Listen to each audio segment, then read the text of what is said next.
Allez, Krishna. Alors, une session très particulière, c'est une session pour enfants. Voilà.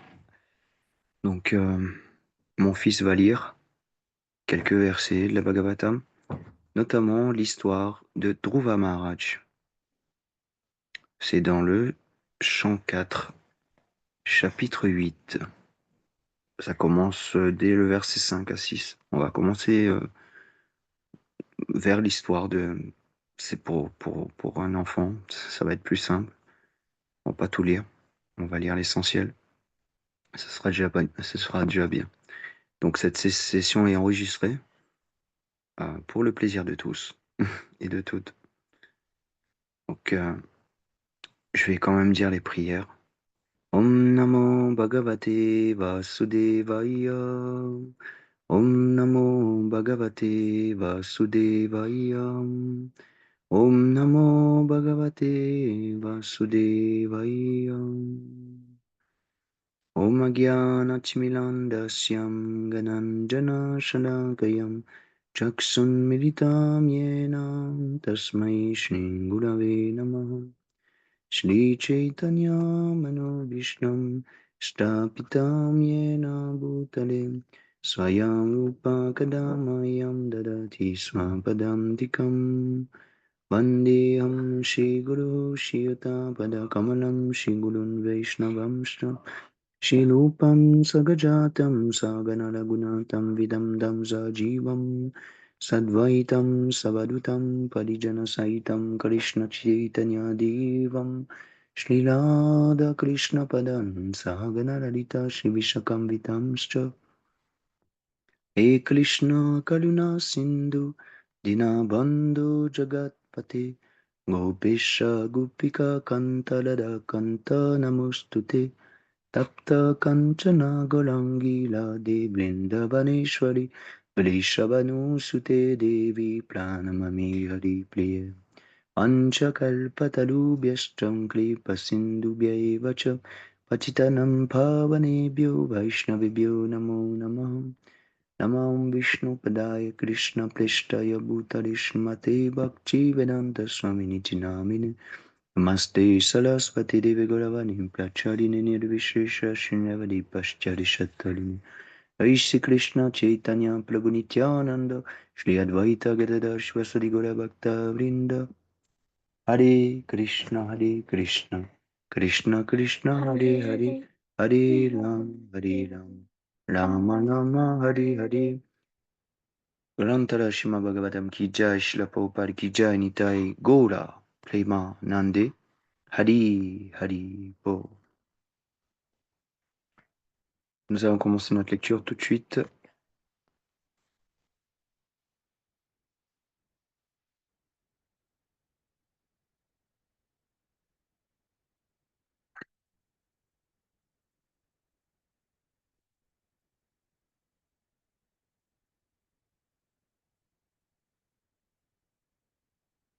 On sera obligé de traduire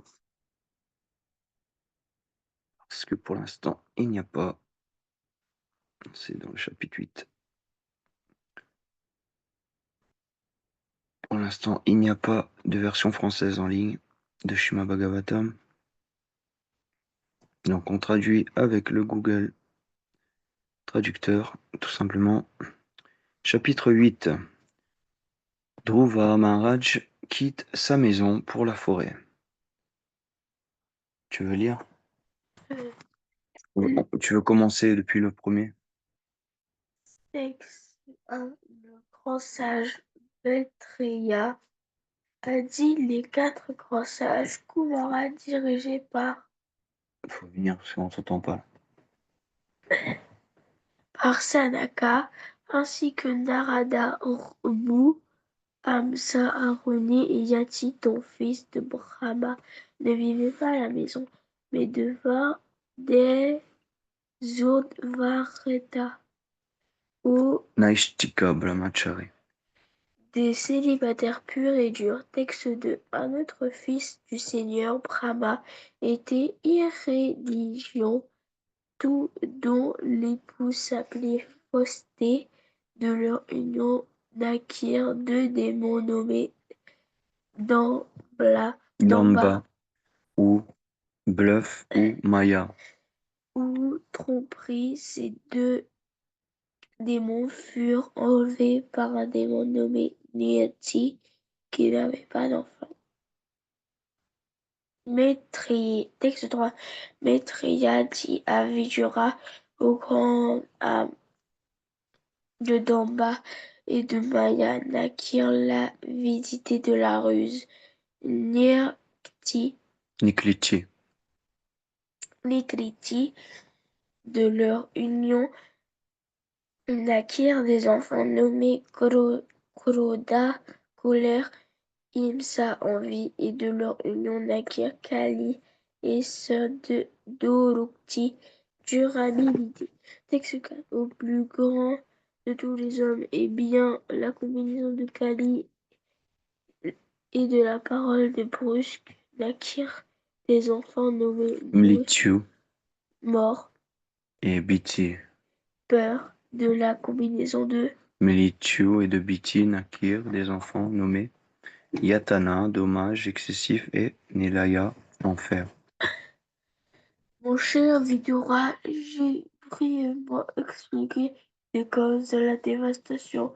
Celui qui entend cette description 3 fois atteint la piété et lave son âme de la souillure du péché.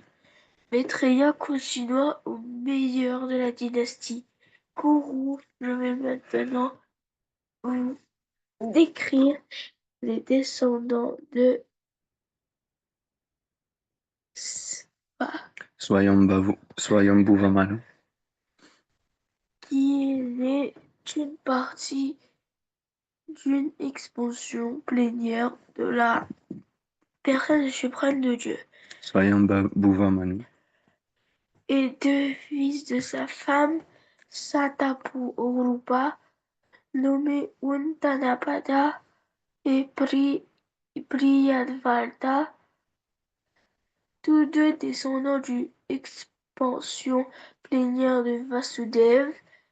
Dieu, la personne suprême, était très compétent pour gouverner l'univers et préserver et protéger les citoyens. Le roi Uttanapata Non, avait, il faut juste lire normalement. Uttanapata avait deux reines nommées Suniti et Sulissi. Sulissi était beaucoup plus cher au roi. Suniti, qui avait un fils nommé Dhruva, n'était pas sa favorite.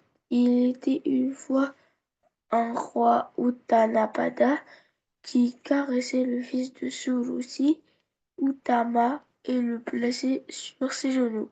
Dhruva Maharaj essayait également de monter sur les genoux du roi, mais celui-ci ne l'accueillit pas très favorablement, tandis que l'enfant Dhruva Maharaj essayait de monter sur les genoux de son père. Celui-ci, sa belle-mère, devint très envieuse de l'enfant avec une grande fierté et commença à parler de manière à être entendue par le roi lui-même. La reine Suluchi dit à Dhruva Maharaj, mon cher enfant, tu ne mérites pas de t'asseoir sur le trône, ni sur les genoux du roi. Tu es certainement aussi le fils du roi, mais parce que tu n'es pas né de mon ventre, tu n'es pas qualifié pour t'asseoir sur les genoux de ton père. Mon cher enfant, tu ignores que tu n'es pas né de mon sang, mais d'une autre femme. Sache donc que ta tentative est vouée à l'échec. Tu cherches à satisfaire un désir impossible à réaliser. Si tu désires accéder au trône du roi, tu devras alors te soumettre de sévères austérités. Tu devras d'abord satisfaire Dieu, la personne suprême, Narayan, puis lorsqu'il te bénira pour cette adoration, tu renaîtras de mon sang. Le sage Maitreya continua, mon cher Vidura, comme un serpent frappé par un bâton respire très fort. Dhruva Maharaj frappé par les paroles violentes de sa belle-mère, se mit à respirer très fort à cause d'une grande colère, voyant que son père était silencieux et ne protestait pas. Il quitta immédiatement le palais et se rendit auprès de sa mère. Alors, il était comment, Drouva? Du coup, il était en colère ou il était content? Mécontent, Et il faisait quoi avec ce... Il respirait comment? très fort. Quand t'es en colère, tu fais comment? Hmm, respire fort. Lorsque Dromamarin rejoignit sa mère, ses lèvres tremblaient de colère, et il pleurait abondamment. La reine Suniti prit aussitôt son fils sur ses genoux, tandis que les habitants du palais, qui avaient entendu les paroles cruelles de Sunuchi, racontaient tout en détail. Sunichi fut alors profondément affligé. Donc, pourquoi il était mécontent, du coup, là, Drouva? Parce que parce qu'il a entendu sa belle-mère parler pas gentiment avec lui. Et après, qu'est-ce qu'il est allé faire, Dhruva Maharaj? Qu'est-ce qu'il a fait, là, du coup? Il est parti il a quitté, Non, là, euh, ce que tu viens de dire. il est parti rejoindre sa mère. Sa mère, qu'est-ce qu'elle a fait? Elle a mis son fils sur ses genoux.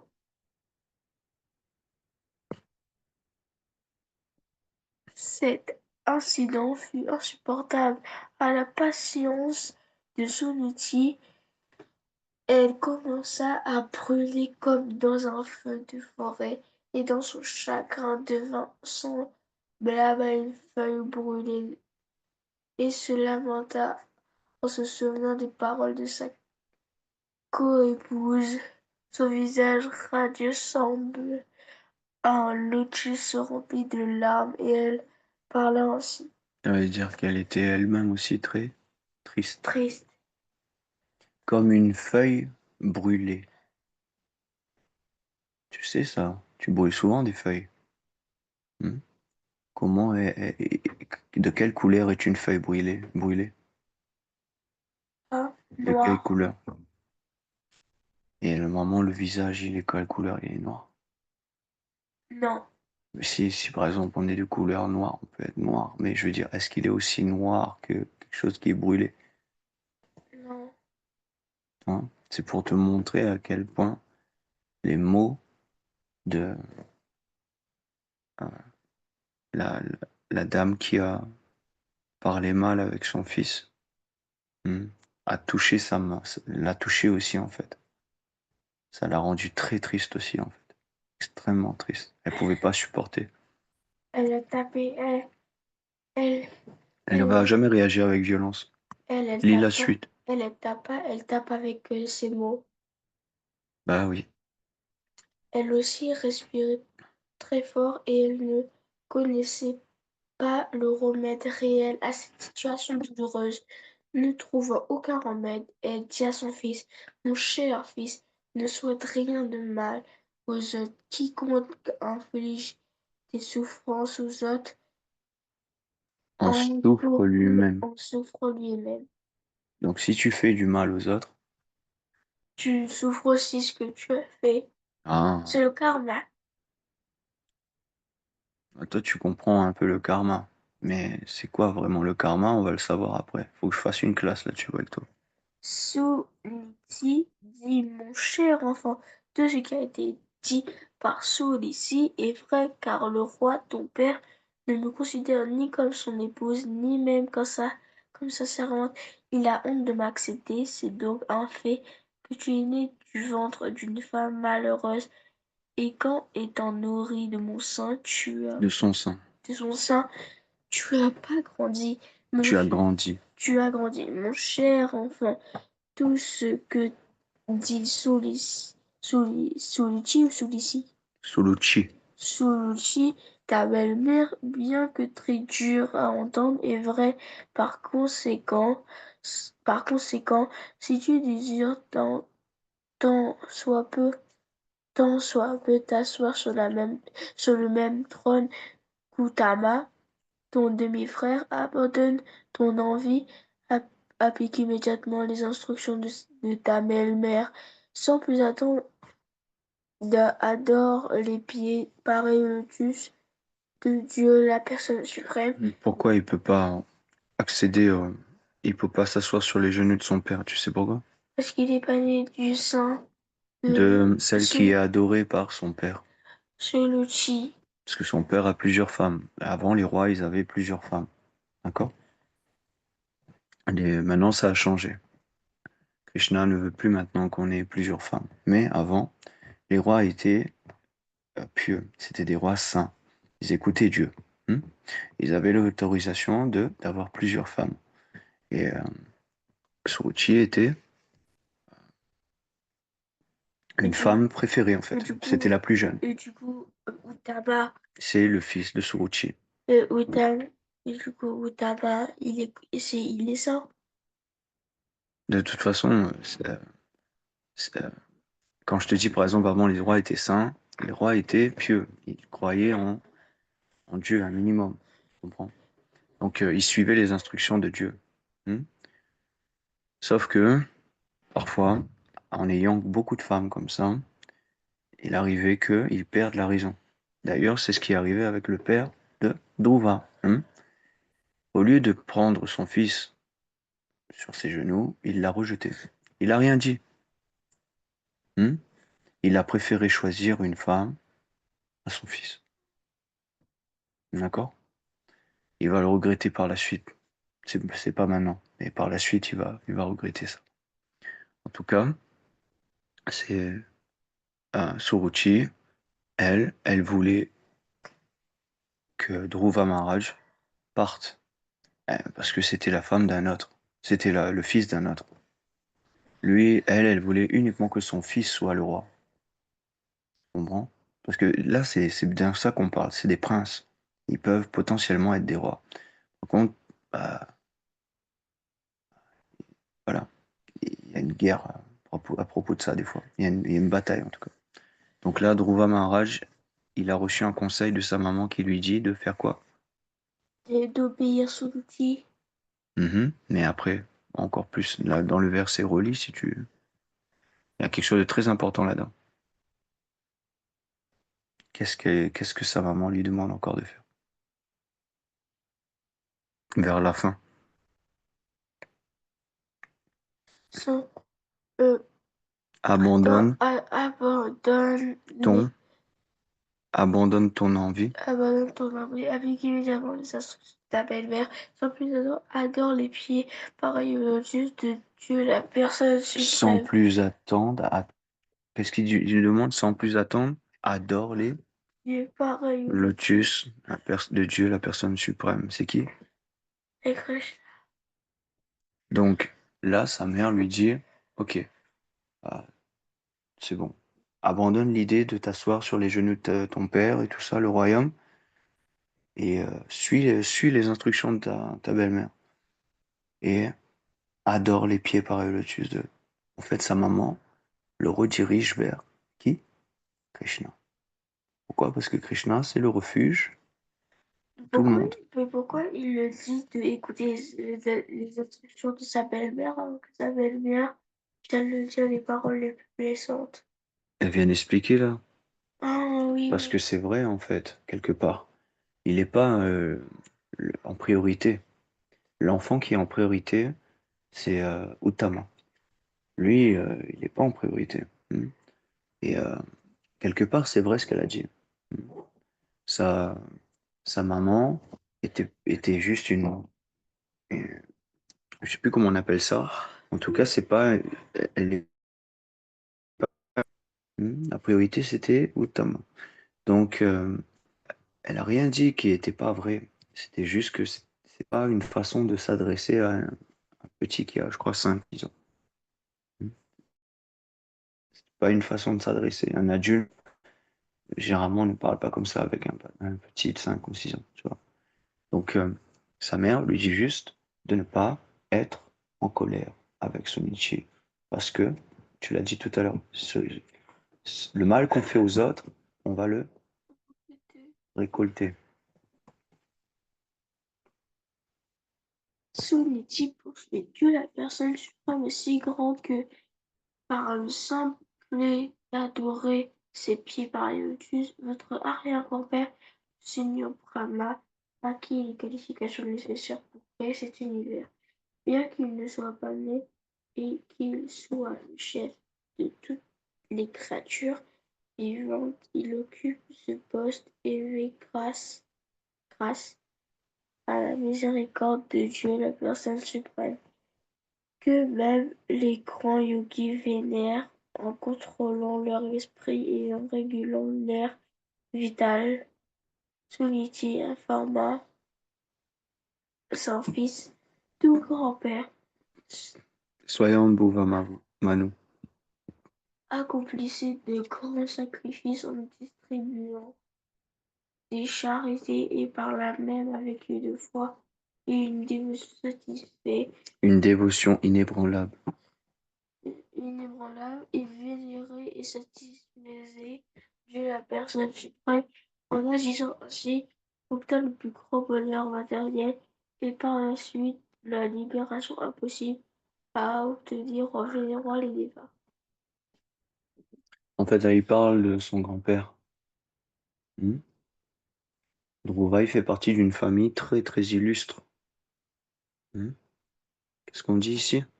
C'est vraiment Dieu, la personne suprême, est si grand que par le simple fait d'adorer ses pieds par les lotus, votre arrière-grand-père, son arrière-grand-père, c'est Brahma, le créateur de l'univers, le premier être créé. C'est pas une blague, en fait, là. Ensuite, il dit que, c'est pas fini, hein. Ton grand-père, pareil, Swayambhuva Manu, c'est la suite, en fait. C'est-à-dire, c'est fils de Brahma, son grand-père. Donc, il vient d'une famille très illustre, en fait. Très, très illustre. C'est pas n'importe qui, Dhruva. Elle est en train d'expliquer, en fait. Tu relis encore celui-là et après, je pense que c'est bon. mon cher enfant, toi aussi tu devrais prendre refuge auprès de Dieu, la personne suprême qui est très bienveillant envers ses fidèles. Ceux qui cherchent à se libérer du cycle des renaissances et des morts prennent toujours refuge auprès du pied pareil au lotus du Seigneur, dans le service de dévotion purifié par l'accomplissement de la tâche qui t'est assignée. Place Dieu dans ton cœur et sans t'en écarter un seul instant, engage-toi toujours à son service. Tu vois. Là, elle donne une instruction très, très, très, très précise. Qu'est-ce qu'elle dit? Elle dit, engage-toi toujours à son service. Engage-toi toujours à son service, mais dans quoi? Auprès C'est quoi ça? service et de dévotion. C'est quoi le service de dévotion? C'est quand par exemple, tu, ah, tu aides quelqu'un, par exemple, tu distribues les livres, tu aides à à faire une activité On spirituelle. s'est arrêté au verset 22. D'accord. Alors, service de dévotion, Prahlad Maharaj explique très bien. Tu connais Prahlad Maharaj? Au chant 7, chapitre 5, verset 23. On va le lire et après ce sera fini. On va s'arrêter là pour ce soir. Alors, il y a 9 activités dévotionnelles. Tu veux lire? Prahlad Maharaj dit. C'est quoi? La maladie, entendre et chanter le nom sacré, transcendantal, la forme, les qualités, l'attirail et les passe-temps du Seigneur Vishnu, sans souvenir, servir les pieds pareils au lotus du Seigneur. Offrir au Seigneur une adoration respectueuse avec 16 types d'attirail d'attirail, offrir des prières au au Seigneur, Seigneur, devenir devenir son serviteur, considérer le Seigneur comme son meilleur ami et tout lui abandonner. En d'autres termes, le servir avec le corps, l'esprit et les paroles. ces 9 Ces 9 processus sont acceptés comme un service de dévotion. points. Dévotion pure, point. On arrête un instant, parce que toi, tu lis sans t'arrêter. Tu lis sans vraiment réfléchir, en fait. Lire, il faut le faire d'une certaine façon, d'accord? Qu'est-ce qu'il dit là? Entendre et chanter. Quand on chante Hare Krishna, on fait quoi? On entend Et on fait quoi en même temps? quoi? Quand on chante Hare Krishna, on fait quoi? On entend. C'est tout. Quand on chante, je répète, parce que c'est tellement incroyable que tu comprends pas ça. Quand on chante Hare Krishna, on fait quoi? On entend. Le chant. On entend et on chante. Je viens de le dire. Quand on chante Hare Krishna, tu fais pas que entendre, rien. Tu chantes aussi, non? Tu te rends compte, tu viens de dire que toi, tu entends simplement, tu chantes pas, en fait. Quand tu chantes Hare Krishna, tu entends simplement. Non, je chante. Ah, d'accord. Donc tu fais les deux. Entendre et chanter. Le nom sacré, transcendantal, la forme, qualité, l'attirail, les passe-temps du Seigneur Vishnu. Donc on chante quoi? On chante les noms de Vishnu. Les noms de Vishnu, c'est les noms de Krishna. D'accord? Sans souvenir. Il faut se souvenir. Servir les pieds par le lotus du Seigneur. Offrir, c'est ce que Sunichi lui demande en fait. Offrir au Seigneur une adoration respectueuse, comme des fois on fait avec la flamme, Oui. les Et attirails, alors? la lampe. Glorifier le Seigneur comme ça. Ensuite, offrir des prières, devenir son serviteur, être son meilleur ami et lui abandonner, tout lui abandonner. C'est les 9 processus qui sont acceptés comme un Oui. service de dévotion pure. Continue. Celui, Celui qui a consacré sa vie au service de Krishna par ces 9 méthodes doit être considéré comme la personne la plus érudite car il a acquis la connaissance complète. érudit, c'est extrêmement intelligent. Donc la personne érudite, c'est la personne qui a donné sa vie à ces 9 activités dévotionnelles. Donc qu'est-ce que Suniti demande à Dhruva? Il demande de faire une de ces activités dévotionnelles-là. Donc sur ce, on va s'arrêter là. On continuera après. C'était une petite classe improvisée sur l'histoire de Dhruva Maharaj. On continuera dans notre session avec Orion. Hare Krishna.